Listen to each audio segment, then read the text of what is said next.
swing vote, senators asked for a vote on climate legislation, the letter that the majority leader is now considering. Colorado wants to be the best in the West when it comes to an RES. And support for nuclear power has reached its highest level ever recorded. From the Energy News Center in Washington, D.C., this is the Energy Report with Susan McGinnis. Good morning, I'm Susan McGinnis. Thanks for joining us for the Energy Report on this 23rd day of March 2010. Nearly 24 Senate Democrats are pushing for a vote on a comprehensive climate bill as they now face the threat of inaction in the wake of the health care controversy. 22 senators signed a letter to Majority Leader Harry Reid, a letter written by Tom Udall of New Mexico. They cite job creation and regulatory certainty as the main reasons to vote on a climate bill this year. Senator Udall writes, businesses are waiting on clear signals from Congress before investing billions in energy, transportation, manufacturing, buildings, and other sectors. Among those signing the letter, a number of pivotal Democrats. There's Arnold Specter as one of them, along with Sherrod Brown, Bob Casey, and Debbie Stabenow. John Kerry says a draft of the bill should be out sometime in the next 2 weeks, a timetable the private sector says is necessary to get enough senators on board. There's still, like I said, an open mind, as I gather from discussions on the Hill, about what not only key business sectors need, but also what key senators need. There's still some moving pieces, and that makes putting the final legislation together even a little harder. As Senator Kerry has said, he thinks he can get it done by the Easter recess, and we think that that's probably realistic in light of the complexity, but the fact they've been working on it a long, long time over there. Well, we also discussed the 2012 carbon cap the power sector would face under the KGL draft outline. You can see Tyler Suter's full conversation with NRG's Steve Cornelli right here at cleanskies.com.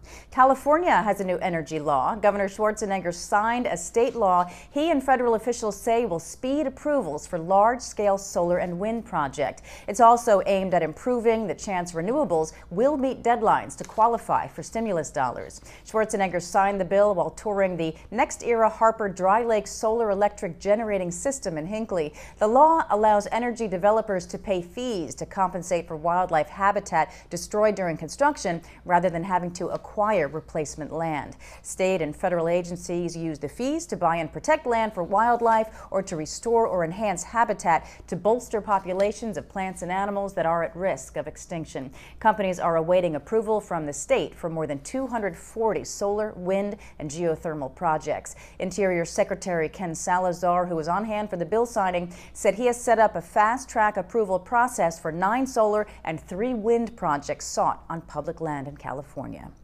Well, Colorado now has the Rocky Mountain region's highest renewable energy standard. Governor Bill Ritter signed into law a bill requiring state utilities generate 30% of their electricity from renewable sources by 2020. That is up from the current 20%.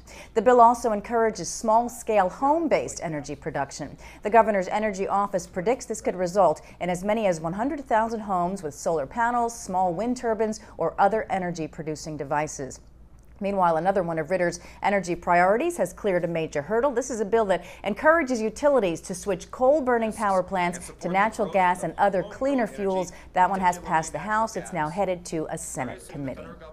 And another power generator in the West is also planning to switch fuels. Scythe Global is formally withdrawing its application for a coal-fired plant near Mesquite, Nevada, and it's reverting to an earlier plan for one powered by natural gas and PV solar. The Toquap power plant project is expected to break ground next year. The solar plant should be operating by 2012, the natural gas plant by 2015. Small modular reactors may have gained 2 powerful backers, the Secretary of Energy and Bill Gates. This concept is small, self-contained reactors that run automatically and power isolated communities without needing new fuel for a decade or more. But they have been costly compared with large conventional nuclear plants and so have stayed on the drawing board until now. A Japanese newspaper says Toshiba is in preliminary talks with TerraPower. This is an energy entrepreneur partially owned by Microsoft founder Bill Gates. Both sides have been looking at modular reactors to bring carbon-free electricity to less developed areas. In today's Wall Street Journal, Energy Secretary Chu calls those reactors one of the most promising areas of nuclear development. Chu says DOE is exploring an industry partnership for this concept and is creating a nuclear modeling hub to advance nuclear design.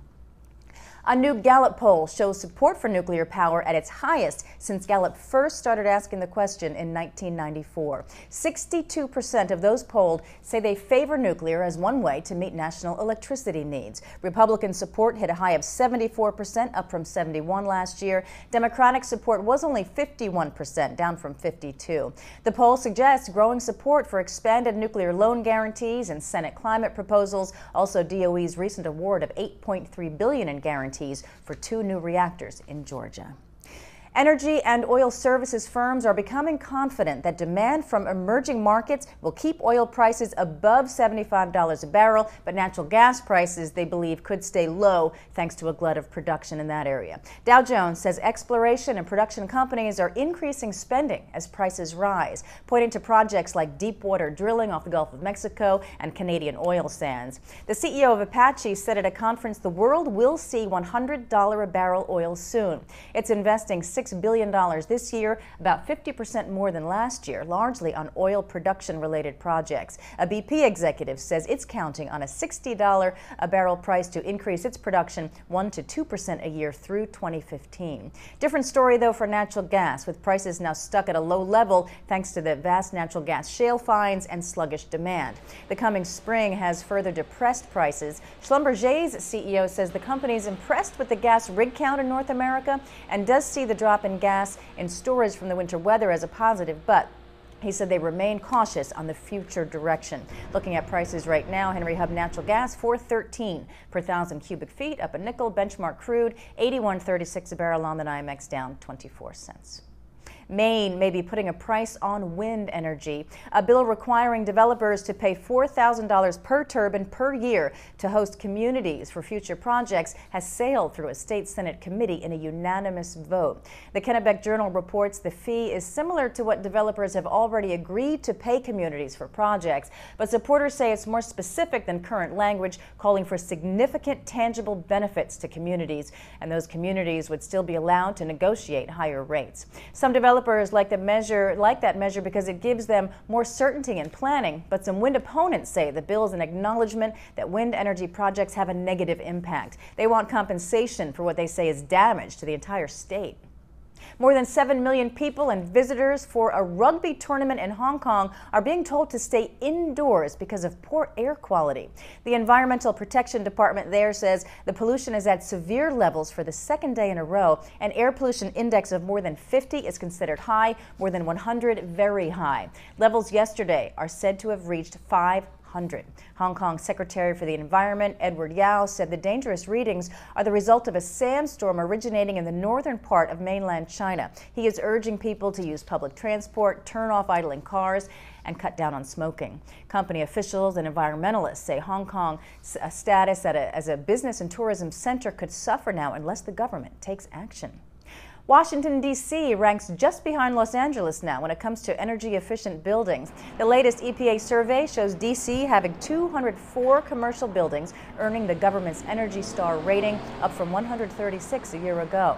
The report says the energy-saving moves amount to a nearly $62 million savings in energy bills for the year. A new district law promoting green building practices, along with federal law mandating that government agencies give preferred status to energy-efficient buildings, may have helped motivate area property owners start installing energy-saving devices. LA has been at the top of that list since the EPA started the survey.